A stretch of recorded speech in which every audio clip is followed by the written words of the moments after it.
twinjiye mu wundi mwanya ugira kabiri. Ego urubanza rugira kabiri, ariko nyamukuru rwagize iki gikorane. Turi kumwe? Ego me ko rwagize iki gikorane watumye twegerana, twarasenze Imana, Imana irumva kandi irishura. Uno munsi tugomba kubona ibyo yatwishyuye. Ego me mwibuke ko kandi muzi yuko ishengero rya Kigozi ryabuze umukunzi umugore wa mbere wagarutse kujo bundi. Ishengero rero uko abakozi batanguye bavuga bati ndiriga umuko harakenewe abandi Imana ishyiraho baragira. Uno munsi rero tugira tubahamagare baze hano, hanyuma kurikira ibindi. Uyu yahoze umwungere wa kabiri, abaye umwungere wa mbere Ndayishimiye Jean Marie.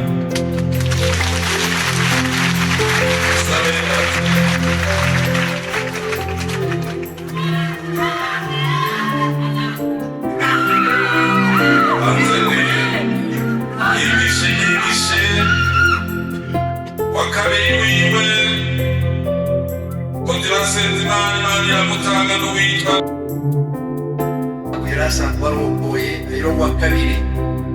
Aba rero inama yabo konsoto vayikire rero inama y'igihino barabonye batumukuri yo bandanye mbere Imana ishimwe. Namwe bari bamuvuga amagande turazi yuko babiri bavura n'ubufu. N'amahoro shengero ry'Imana, Yesu abahezagire. Shengero ryo mu kagari cyaradutumye ngo tubaramutse, mwakire intasho zabo. Murabahaye kaze. Yesu Kristo abakorera iki?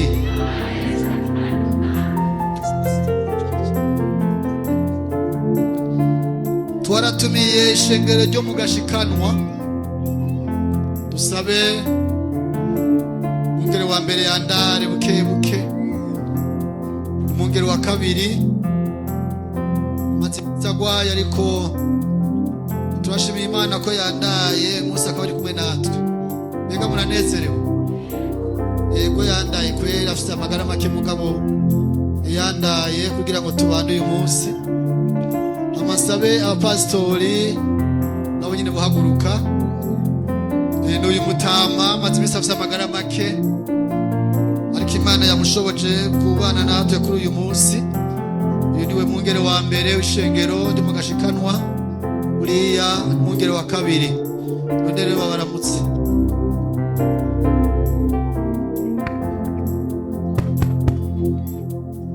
Baramutse mwese ishengero ry'Imana. Murabahaye kaze. Yesu Kristo abakorera iki?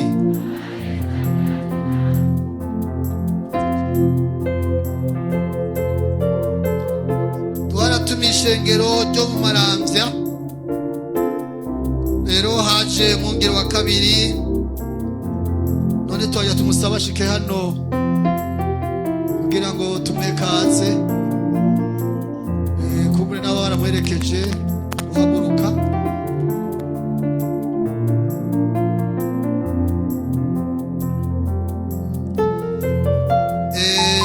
N'uyu umwungere wa kabiri w'ishengero ryo mu Maramvya. None rero yo baramutsa. Ndagize gake ishengero ry'Umwami. Amahoro mwese. Imana ibahezagire. Murabahaye kaze. Yesu Kristo abakorera iki?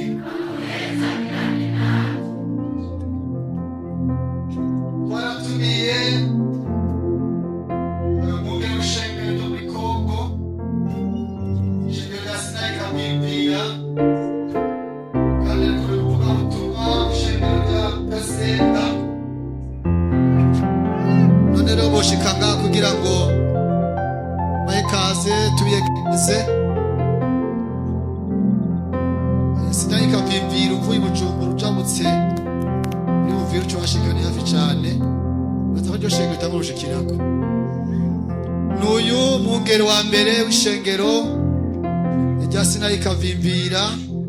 Hanyuma uyu nawe numuvuga butumwa wo mishengero rya Kasenga yose n'amashengero ya Panekote avukana nayi wacu. Nuko none rero abaramutse ugiye mutubahe kazi. Tunawasalimu katika jina la Yesu. Hamjambo? Pokea salamu kutoka Sinaika Vimvira na kwa jamaa letu. Unawahi kazi Yesu Kristo akoreriki hanyuma twatudiye abakozi b'Imana bakora biserushi Mozambique no muri Uganda ndetse n'abasabye bashyira rimwe bavuye Mozambique pastori wa Mozambique pastori wa Uganda bashyira kugira ngo twegereze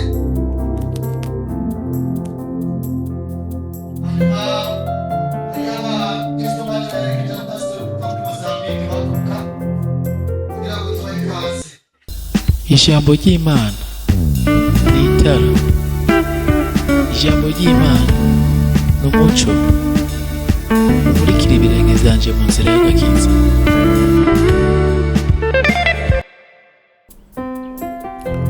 Turabaramukije amahoro y'Imana bene data musanzwe mundukurikirana muciye kuri urubuga rwa Nagarebu TV.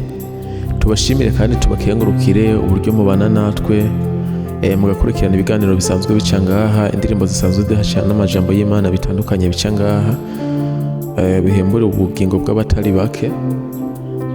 Murazi ko dusanzwe ducishaho ibintu bitandukanye ariko bijanye n'ijambo ry'Imana n'ubutumwa bwiza, kuko intumbero yacu no gushikana ubutumwa bwiza mu mahanga yose. None rero tubakengurukira abantu mubana natwe ibihe byose, mukibuka gukora jeme, mugakora partage n'ibindi, mukibuka no kurungikira ubutumwa abantu, kuko ubutumwa hari abantu bufasha benshi. Iyo rero ubonye ntuburungikira abandi mu bisanzwe ntububikoze neza, kuko we butagufashije hari abandi baba bwafashije. Tubasabira muze muri yaranje mu burungikira abandi muzoba mukoze. Uyu munsi twumva twobashikiriza uko umunsi wagenze ku munsi w'Imana neza muri misiyoni ya Kigozi mu Kirundo, aho hari haramutswe himikwa abungere bashasha b'ishengero rya Pantekoti rya Kigozi mu Kirundo. Nkuko mubizi amashengero ya Pantekoti mu Burundi yarabuze abungere babiri bakuru mu mwaka, harimo umwungere w'Ikiremba, aho mu nyuma naho haciye hateba hitaba Imana uwundi mwungere yatwara mu Kirundo yitwa Gatali Wilson. uwo nawe yitavye Imana itariki 13 z'ukwezi kwa gatatu mu 2025. Yakoreye Imana igihe kirekire mu Kirundo kandi vyagenze neza vy'ukuri, ntahiwe ni nziza. Turashimira Imana ko yashimye ko agenda. None rero nyuma y'igihe kitari gito shengero rya Pantekoti ryo mu Kirundo rirongowe n'umwungere wa kabiri wahoze akorana n'umwungere wa mbere. Itariki 26 abungere batari bake basanzwe bahurukiye mu mashengero ya Pantekoti mu Burundi barakoranijwe no kwimika abandi bungere bashasha canke no gusengera abandi bungere bashasha bagiye kurongora ishengero rya Pantekoti ryo mu Kirundo. Ivyo birori bikaba vyatewe iteka n'abungere batandukanye bo muri aya mashengero ya Pantekoti mu Burundi.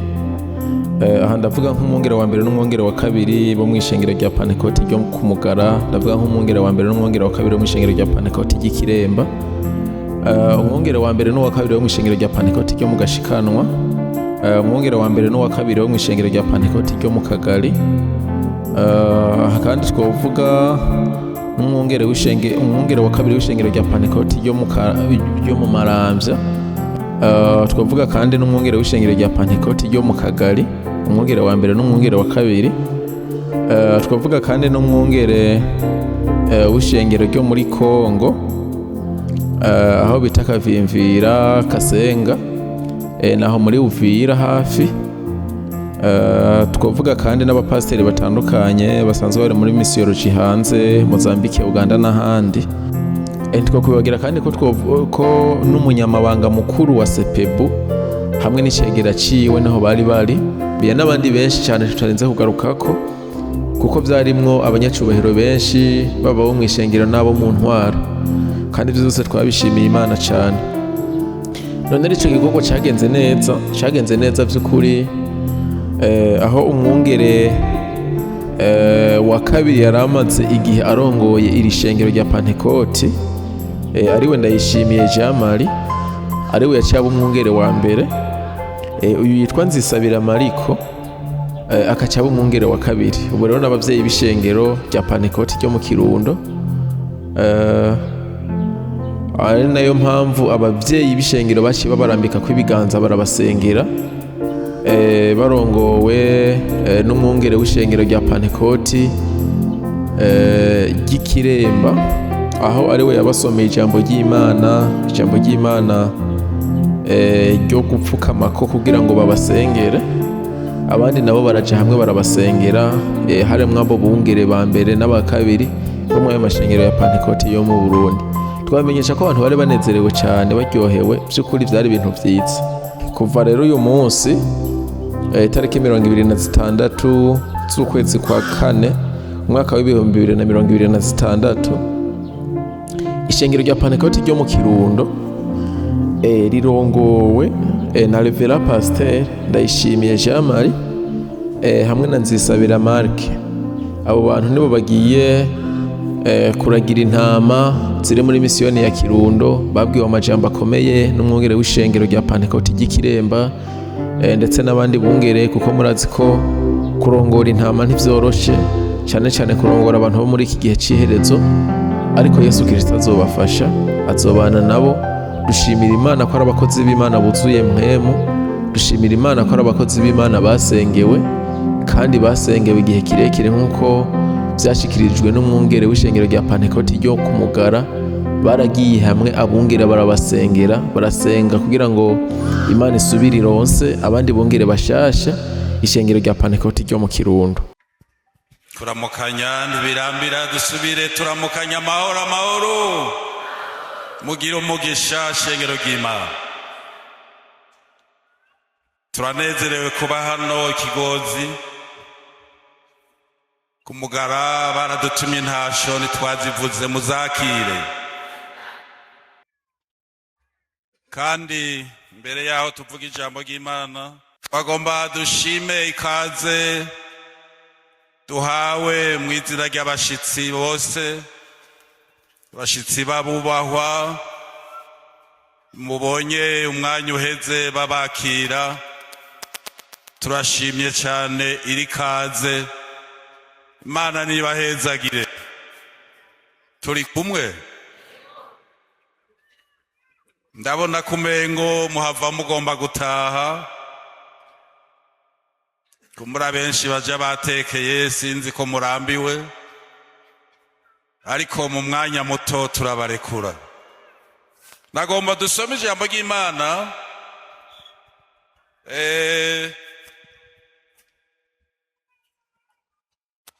risa n'iryegeranya amajambo twaronse, kandi niko kuko tumaze kabiri hano kumva amajambo y'Imana atari make.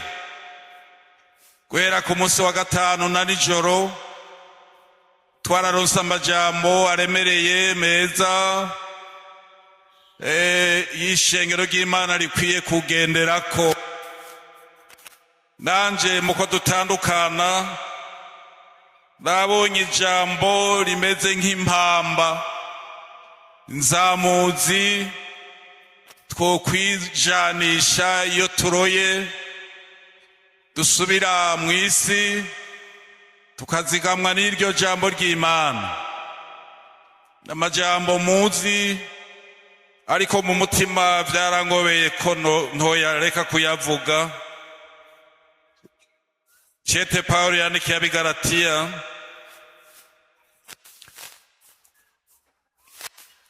uriya murongo igice 5 murongo wa 16.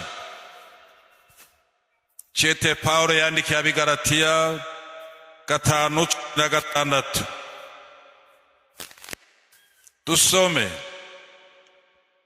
Ubugingo bwo muri muhemu, ndavuga nimukeneshwe na muhemu, niho mutazoshitsa ivy'akameremere kanyu kifuza. Kuko akameremere kifuza ivyo muhemu yanka, kandi muhemu yifuza ivy'akameremere kanka.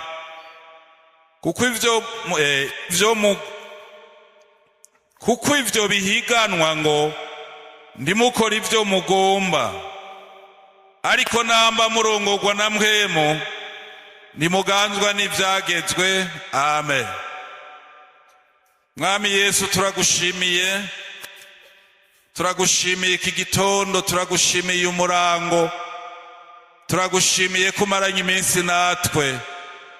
Egome nibo bakoranije iki gikorane kugira ngo kibeho.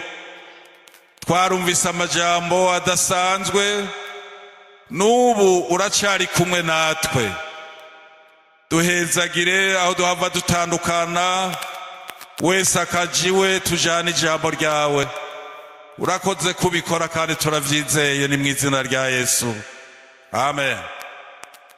N'aya majambo y'Imana numvise mu mutima ko twosezeranirako. Kuva ku munsi wa 5 na nijoro twarumvise amajambo atandukanye. Mwibuke ijambo twahereyeko ryo kwihanganira amageragezwa. Nijoro twarumvise ijambo nyamukuru ry'ibintu bimwe bimwe bigenda biraboha abantu, umengo vy'ibito bitoriko, ugasanga birakubujije umugisha wa muhemu yera. Baririmbyi baturirimbiye neza ko tudakwiye kuzimya umuriro.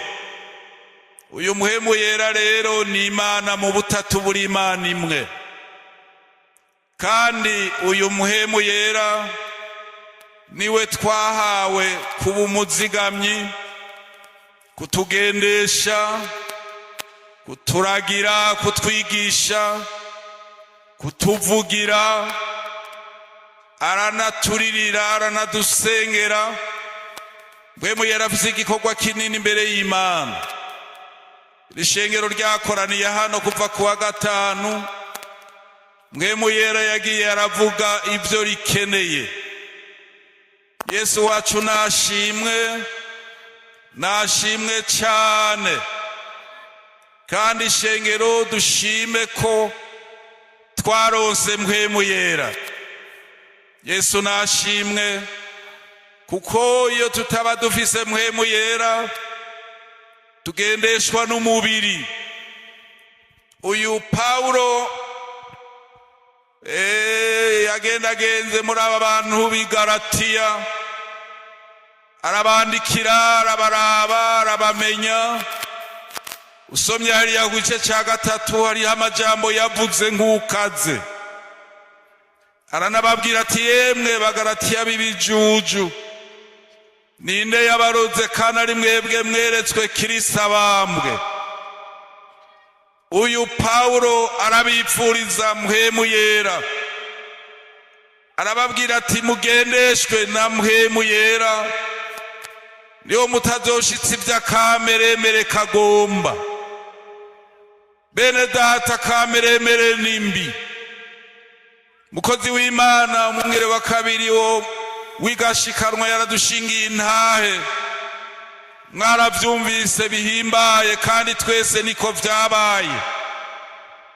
Iyo turi muri kameremere y'umubiri dukora ibinyuranye n'ivy'Imana igomba, tuba turiko turanezereza umubiri, kandi kameremere ifise umwami wayo ayirongoye ni Shetani.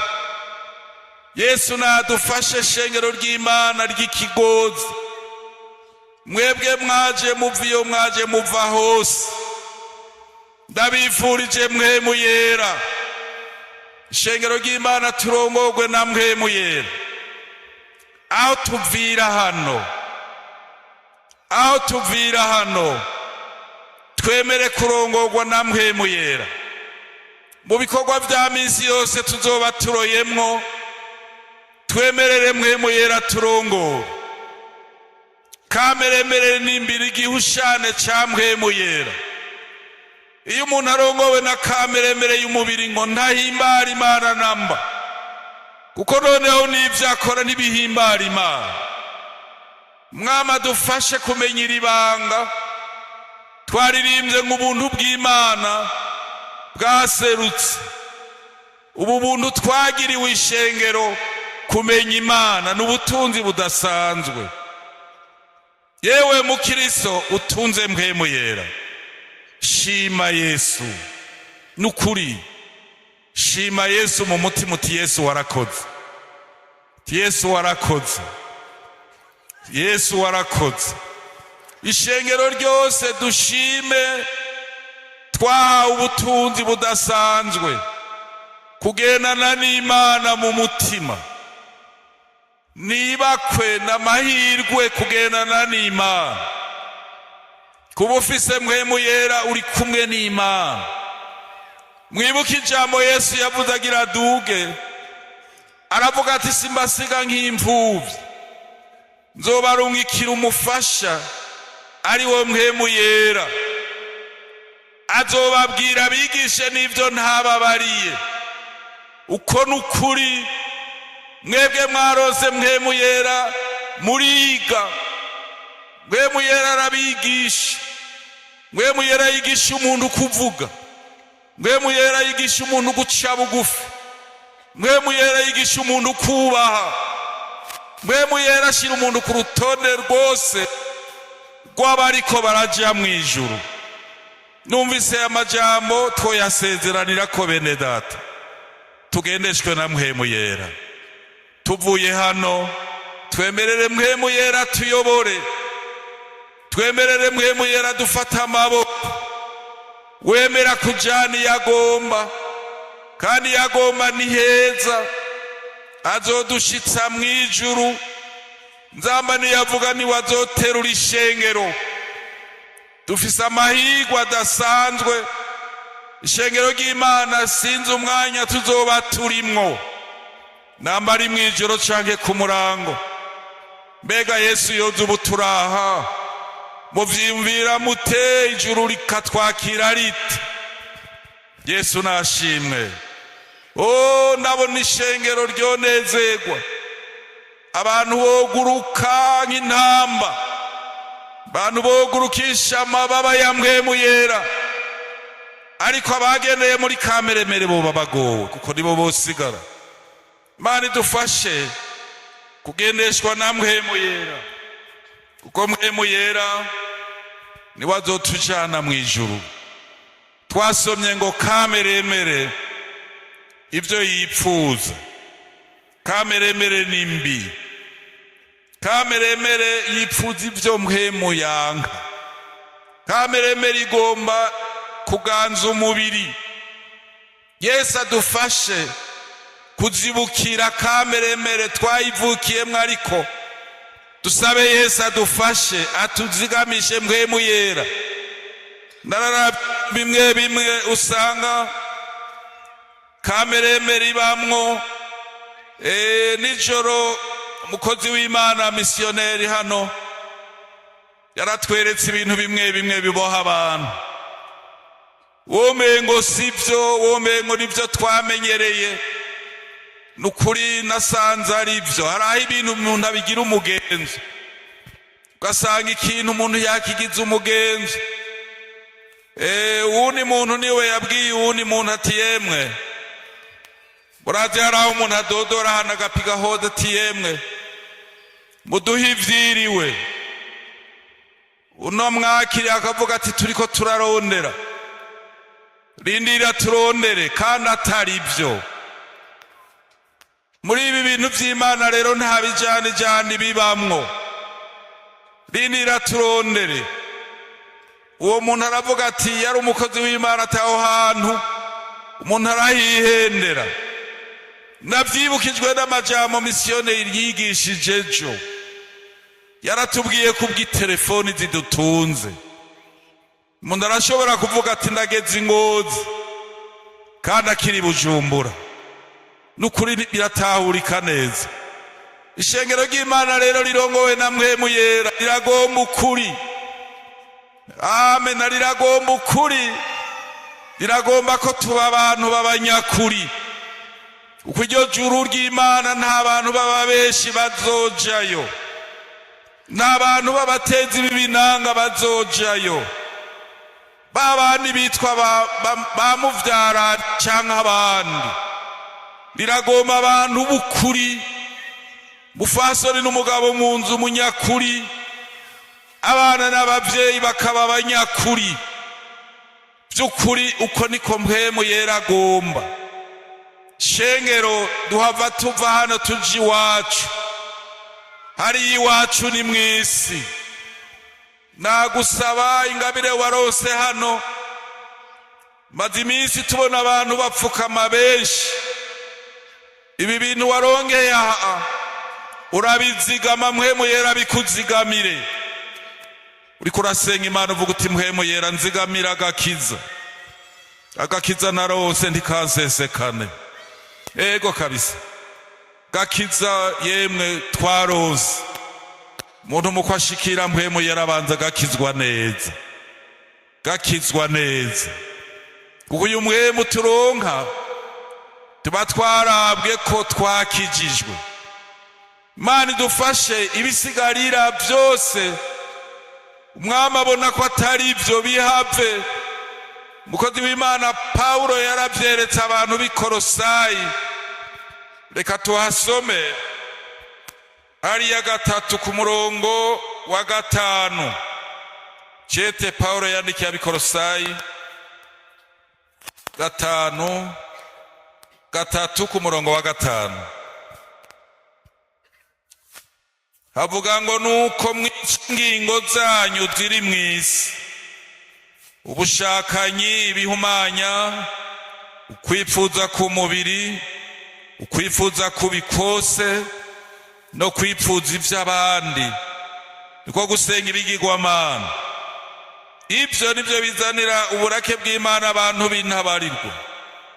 Namwe mwabigenderamwo kera hamwe mwaba muri vyo, ariko noneho mwiyambure n'ibi vyose: uburake, kujingitwa, urwanko rw'ubusa, gucokorana, kandi ntihakagira amagambo ateye isoni ava mu kanwa kanyu.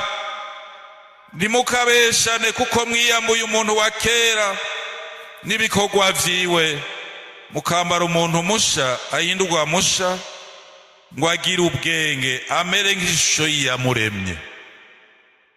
Ngibi vyifuzo Pawulo yabonye muri aba bantu b'i Kolosayi, ngutuntu tumwe tutunyonyera tubuza abantu kwakira Mpwemu Yera.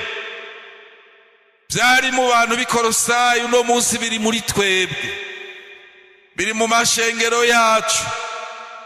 Vy'ukuri ibi birashobora kubaho, ugasanga abantu mw'ishengero baracafise urwanko rw'ubusa, bantu urukundo rwaratimvye, ntibikimeze uko vyari. None tumeze uko turiko turajahe? Mwama dufashe kwiyambura utwo tuntu twose, kubeshana, kwifata uko tutari, kwirema ibice, kwiyemera, kwishima. Mbega mwari muzi n'ubwishime ko bushobora kubuza umuntu Mpwemu Yera? Egome, muntu yishima, muntu yibona, munabona ko ari wariho mpwemu yera aramukwepa ntamubamwo munakwiye guca bugufi kajanjagurika umutima wamenetse mutima ujanjaguritse utagiramwo akantu k'akarohe uwo muntu yama yavura agira ati Yesu mbabarira munakigaya akabona ko ari mubi mu vyo avuga harahavuga ibidahwanye mw'ishengero uyo muntu azogira amageme yemwe kuko azokwamagira ati Yesu mbabarira. Iyo abantu ijambo ry'Imana duhamagaye turi abantu barahaguruka bakaza bagapfukama, uyo muntu aragira ati Yesu mbabarira mu mwanya nkiri mw'isi ndagomba kubabarirwa nawe. None rero turumvise amajambo akomeye ngo noneho mwiyamure n'ibi byose uburake. Bantu bararaka, haraho umuntu agira ati muko niyemera noraka ngarakira abandi. Uburake turumvise ko ari ikintu kibi kibuza umuntu umugisha. Ijambo kujingitwa yemwe muraryumva, haraho umuntu ajingitwa iyo abonye umuntu akamujingitirwa. Kujingitwa ni nusu yo gushavura nabi, mbere ni bibi. Ivyo bintu byose rero Imana iravyanga. Yesu adufashe gikorane twakoraniye hano Ikigozi, dusubire inyuma dushima Imana. Muntu wese ivyamugora yabisize. N'uyu murongo mukuru numvise ngo mugendeshwe na mpwemu. Mpwemu yera azabagendeshe mu minsi yose musigaje kuba mw'isi. Nanje ndabisengera ndabisaba nte Yesu uzumfashe mu minsi y'ukubaho kwanje nsigaje. Mpwemu yera azahora nyobora, sinyobogwe n'umubiri. Mubiri uyobora nabi, mubiri usubiza umuntu muri bimwe vya kera, ariko abarongorwa na mpwemu yera dusoma mu ijambo ry'Imana ngo nibo abana b'Imana. Murakoraniye ngaha muri abana b'Imana borabereye. Ese imitima yanyu yobera Kristo nyabuna akaba ico mwifuza. Muripfuza mpwemu yera? Yego me nanje ndamwipfuza. Yego kabisa. Woba waje ufise inyota, woba waje uvuga uti mwami Yesu duhava dusubira inyuma, iyi ngabire nanje ntayo naronka, haracari umwanya uhava upfuka mugira uti Yesu nanje nsengera, nanje ndabigomba, nanje ndagomba kubigumamwo. Wewe muntu waronse ingabire ya mpwemu yera ndakwifurije kubigumamwo, ntiyagira ikintu kizobikunyaga. Aha niho uzoburoye mu mubiri. Dufashe cyane, turaronse amajambo akurikirana. Urake kutwa ugwanko gubuza gucokorana. Abacokoranyi bamyeho, bantu bacokora abandi ugasanga umuntu aritoteye nakaramuvuze kamuhera ukwari kose akamucokora.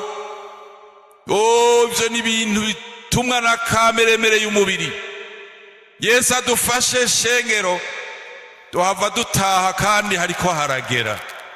Imana ibaje imbere.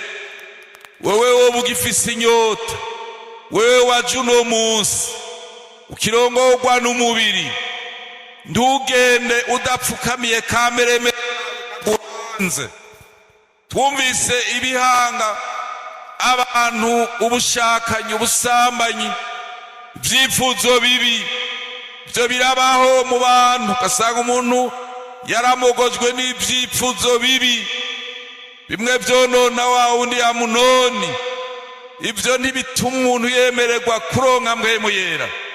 Mukristo araba mw'ishengero umuko, kandi ibije byose birashobora kumuhitana kuko nta kimukingira, nta mpwemu yera afite. Bene data, n'aya majambo ntiyakagira amagambo ateye isoni akanwa kanyu. Ntimukabeshane kuko mwiyambuye umuntu wa kera n'ibikorwa vyiwe. Mani dufashe Mani dutabare. Reka turabe hariya mu cete Pawulo yandikiye Abaroma igice 8 dusoma ujya murongo wa 5 na 6 kugeza kuri 8. Abaroma 8 guhera kuri 5. Kuko abaganga n'akameremere k'umubiri bitwararika iby'umubiri, kandi abagandwa n'impwemu bitwararika iby'impwemu. Kwitwararika iby'umubiri kuzana urupfu, ariko kwitwararika iby'impwemu kuzana ubugingo n'amahoro. Kuko kwitwararika iby'umubiri tera kwanka Imana, kuko kutumvira ibyagezwe n'Imana kandi kudashobora kuvyumvira. Kandi abagandwa n'akameremere k'umubiri ntibashobora guhimbara Imana. Aho hantu hari amagorwa, hamwe umuntu yoba mw'ishengero adahimbara Imana. Imana iraba hirya, iyo imubonye yimwiyumviriye naho yamuremye iramukunda, ariko ntimuhimbarirwa n'ibyo arimwo.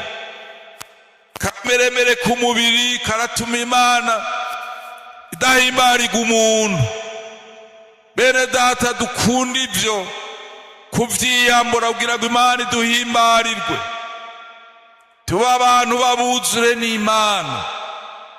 Guhimbarirwa n'Imana mu kubaho kwawe, waba muto cyangwa ukuze, Imana iguhimbarirwe. Imana izogufasha, Imana izokuzigama, Mpwemu Yera azoba hafi yawe iminsi yose. Kameremere ngo abantu bayigenderamo ntibashobora guhimbara Imana. Uko nukuri n'abantu mw'isi, iyo umuntu agendera mu bintu bibi ndahimbara Imana. Imana idufashe kumenya iryo banga. Imana idufashe kwinjira aho hantu hari umugisha wa Mpwemu Yera. Naha turi ku mugaragaro, umuntu agapfukama, umuntu akavuga ati nanje ndakwiye kuva ko ya migozi twabarirwa nijoro, migozi udashobora kubona n'amaso, ariko ikabaho umuntu. Uko nukuri nanje naravyiyumviye nsanga nukuri. Hariho abasanga baraboshwe n'ukubesha. Iyo atabeshe atanezerwa, ego atavuze ikinyoma umengo biramugoye. Bene data, shengero ry'ikigozi duhava dutandukana, tugendeshwe na Mpwemu Yera. Uwo Mpwemu Yera niyo atugendesha, tuzoba abahirwe bariko baraja mw'ijuru. N'aya majambo y'Imana. Imana idufashe kuraba igituma woba warabuze iyo ngabire. Hari aho wabisengeye kenshi mugabo hari ibyo utakuye. Kura, ziturura, atura, ugira utaka akantu, jisho ribi, kuvuga abandi nabi, naho nihanye ibyo byarasigaye. Kubeshera abandi biriho, ibyo bibayeho, mugisha w'Imana uzokuba kure. Mwami nadufashe cyane, dutabare. Bene data, mugendeshwe na Mpwemu Yera, niyo mutazoshitsa ibya kamere ipfuza, kuko kameremere kipfuza ibyo Mpwemu yanka. Biriho biramaze kudondagurwa kandi turabizi. Turongorwe na Mpwemu Yera, aho niho tuzokora ivyo Imana igomba. Kuko abarongorwa na Mpwemu Yera hari ivyamwa bama. Barongorwa na Mpwemu Yera, Mpwemu Yera arama. Dusubiye hariya mu Bigalatiya twasomye turashobora kubibona. Mpwemu Yera arama. Hariya 5:22 twasome 5:22. Abigalatiya 5:22. Ivyamwa bigaragara vya Mpwemu Yera, ariko ibyo Mpwemu Yera yama n'urukundo, umunezero, amahoro, ukwihangana, kugira neza, ingeso nziza, kuba umwizigirwa, uburwaneza, ukwirinda. Ibimeze bityo nta byagezwe bibibuza, kandi abakristo Yesu babambanye akameremere kabo n'ibyo gahahamiye n'ibyo kifuza. Namba tubeshwaho na mpwemu, tuyobogwe na mpwemu, nitwifata uko tutari ngo twandurutsanye tugiriranira ishari. Vyamwa vya mpwemu yera: urukundo, amahoro, munezero. Umuntu ari mu icamwa cya mpwemu yera uzomusanga n'umunezero, naho yoba afise bike mu mutima yamanezerewe kuko yarakijijwe. Nibi bituranga bibaranga shengero: amahoro mu mutima, kwifuriza amahoro. Erega abanyabyaha araho nakamererwa nabi, ugasanga aravuze ati ntiyobibona nkiriho, ntiyobibona nkiriho, arifurije abandi bibi. Ariko abantu b'abanyamahoro b'imwemu bipfurizanya ibyiza. Mugisha w'Imana nubabeko shengero ry'Imana, nukuri mpemu yera nabe mw'ishengero. Ndarangije mbere ndiko ndarangiza, mpemu yera naturongore. Ndifurije ishengero ry'Imana ry'ikigozi ryose mpemu yera. Amen. Mpemu yera aho tuvira hana turongore, hari iwawe kurongore, mu bikorwa vya minsi yose nakuzigame, mu ndimo awukorera mpemu yera nakore.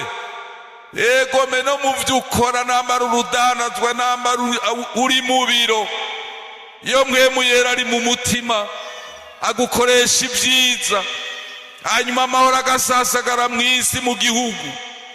Imana ishimwe ishengero ririmwo abanyamahoro, mw'isi haba amahoro, mu gisagara haba amahoro, ku musozi haba amahoro, mu ntara y'ishengero ry'Imana rirongowe na mpemu yera haba amahoro.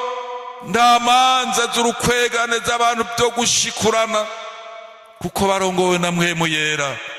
Umunezero nube mw'ishengero yemwe. Imana ufashe n'aya majambo numvise mu mutima, muko dusezerana tugendeshwe na mpemu. Mpemu yera yatuzanye, mpemu yera hava abajana n'abagendesha. Imana ibafashe n'abagendesha. Iyo umuntu agendeshwe na mpemu yera amushitsa mu byiza. Mpemu yera nadufashe mw'ijambo ry'Imana tuharonka byose. Mwarumvise umukozi w'Imana nijoro yaranezereye cyane ati muri iyi Bibiliya mw'ijambo ry'Imana tuharonka byose. Ego kabisa, abantu barongowe na mpemu yera baharonka ubutunzi.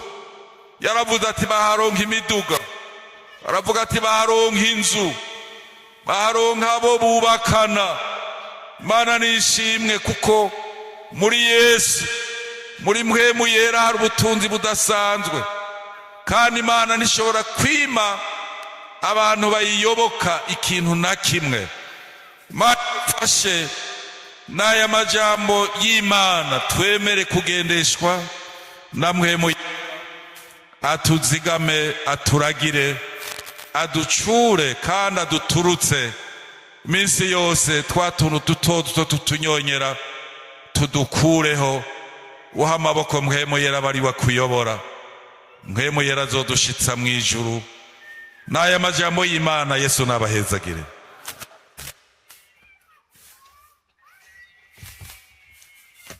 Oba ari nisha avuga, muko dutandukana kaze, tumuhaye kaze.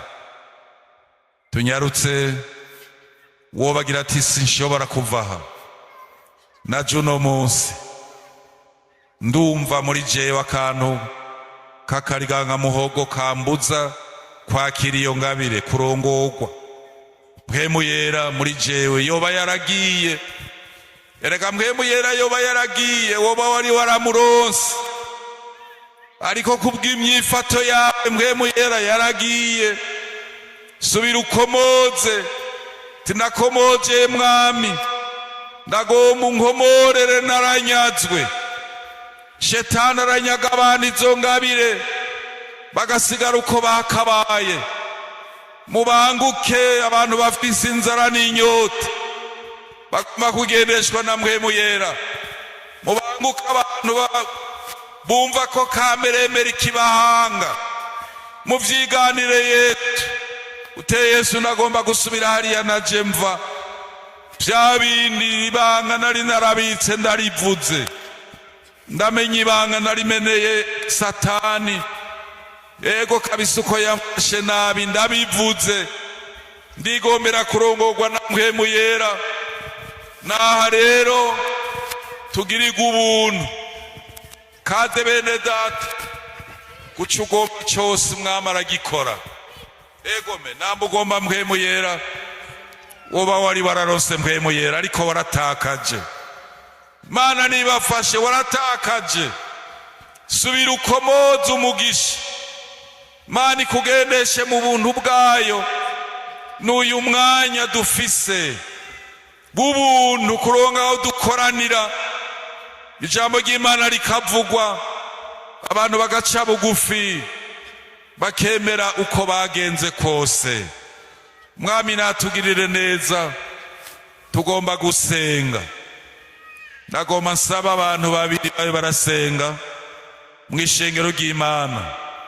Muhaguruke mushime Imana ubu buntu Imana yatugiriye kugira ngo ituronse iriyinga iminsi 3 ijambo ry'Imana rivugwa. Twinjiye mu wundi mwanya ugira kabiri. Ego urubanza rugira kabiri ariko nyamukuru rwagize iki gikorane. Turi kumwe? Egome niko rwagize iki gikorane watumye twegerana twarasenze Imana. Imana irumva kandi irishura. No munsi tugomba tubona ibyo yatwishyuye. Egome mwibuke ko kandi muzi yuko ishengero rya Kigozi ryabuze umukunzi umwungere wa mbere twagandutse ko ejo bundi.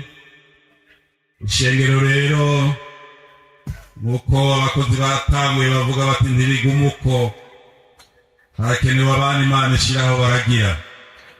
Uno munsi rero tugira tubahamagare baze hano hanyuma kurikira ibindi. Uyu yahoze umwungere wa kabiri abaye umwungere wa mbere Ndayishimiye Jean Marie. Musabe ati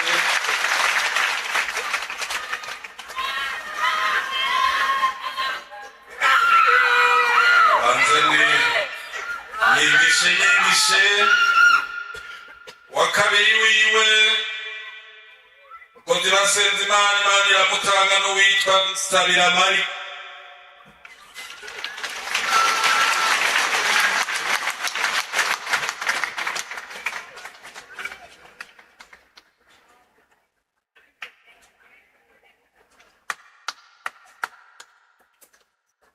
Sabe umwungere wa mbere w'Ikiremba azabasomera ijambo ry'Imana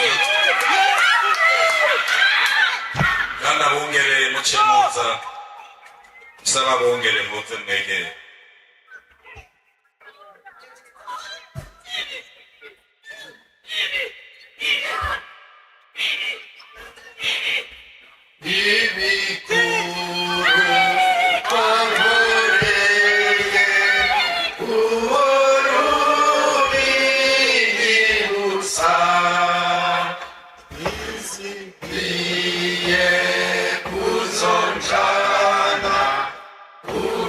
Shit.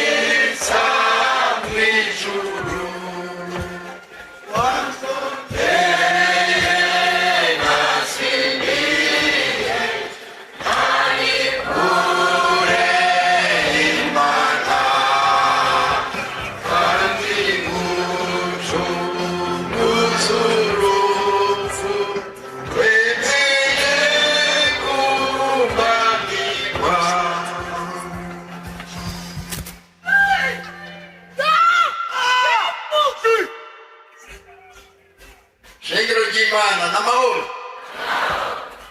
uko bohange kutubwira tugeze mu mwanya mukuru ari wanatumye habana kino gikorane uko mubizi kandi mwari muherutse kubura umwungere wa mbere igihe byaba wari duherutse kubura umwungere wa mbere Kiremba waregerana n'abari kugatubona nawe nyine Imana iramujanye ama rero harageze igihe umunsi nguyu natwebwe warabayeho ubu rero ino naho hari hagezweho kugira ngo ico gikorwa naco gikorwe haboneke umusubirira igikorwa cyose uko Imana ibitegekanya bikwiye kugira abagikoramo nikiba coroshe ariko Imana yagiye imufasha ayiro wa kabiri ama rero n'inama yabo uko nsoto vanye Kiremba urabibona inama y'abino barabonye bati nukuri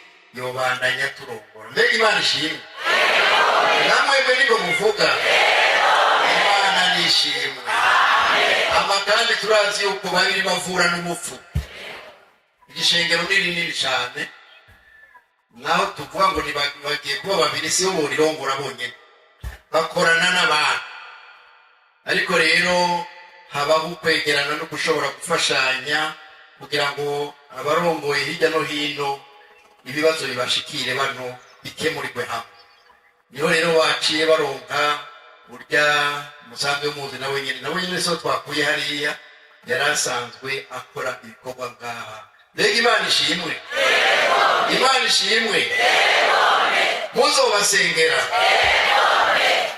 Imana nishimwe nabo barabyumva bica bifasha kugira ngo yumva ati turengutse mu gikorwa ari Imana ibishizemo uruhara nuko rero ama rero si igikorwa gito ariko Imana nigenda ifasha abantu bagomba rero mbere yuko tubasengera mu bibutsa amajambo y'Imana subukuru umuntu abaronse Yesu yagiye abivuga ko cyane ariko abigishwa biyumvira ababwiye aterega nzohava shiba mu minwe y'abanzi banyice biherereye batangura kumenya basha muri twebwe n'indaca bamukuru muri twebwe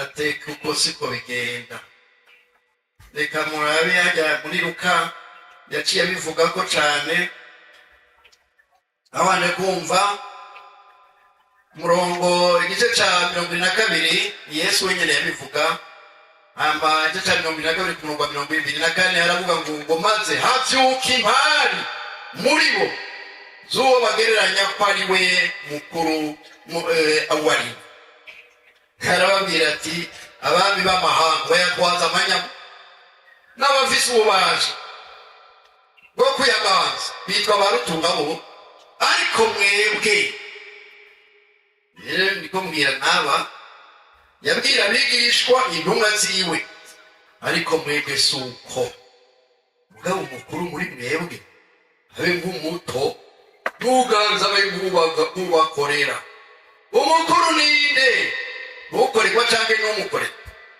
mbega sukorerwa ariko jewe ni Yesu jeho ndi hagati muri mwebwe meze mubakorera ubu rero uko bavuga bati abungere